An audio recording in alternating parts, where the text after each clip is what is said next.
One day, the great hero Rostam went hunting at the borders of Turan.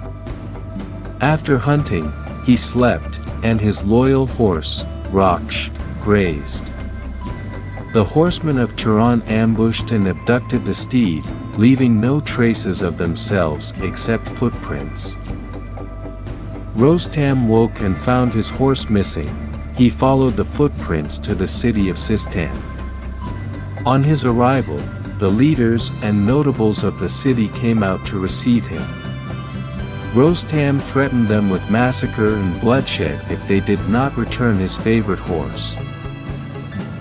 The king of Sistan was impressed by the bravery of Rostam and made him stay in his city for the night, promising him that by morning he would trace his beloved Rakhsh. Rostam agreed and stayed in the king's palace, where he met and fell profoundly in love with the king's daughter, Tahmineh. With the help of a priest, he proposed to Tahmineh and soon a son was born to her.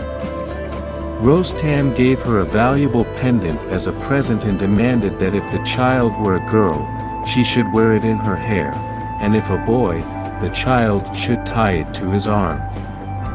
He then returned to Persia and did not tell anyone about this secret. Their son, Sohrab, grew extraordinarily strong and handsome. When he reached his teenage years, he asked his mother about his father.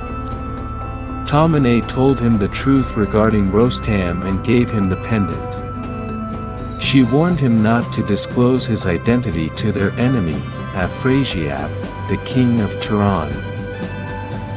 Inspirited by his father's name, Sohrab decided to conquer Iran and throw its king, Kakabuz, and instead sit on the throne his father, Rostam.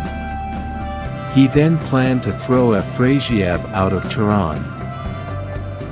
Afrasiab sent an army, led by Homan and Barman, to help Sohrab secretly. He advised them not to let Sohrab find his father, Rostam. Sohrab invaded Iran, and Kakabuz called Rostam for his help. They finally met on the battlefield, and though Rostam never divulged his identity, he had an instinctive feeling toward Sohrab. In their first battle, Sohrab bested Rostam but spared his life, remembering their tradition of giving a second chance. In their second combat, Rostam finally defeated Sohrab. Preparing to give Sohrab the final blow, he then noticed the familiar pendant on Sohrab's arm. He realized that he had killed his very own son, and Rostam was filled with grief and repentance.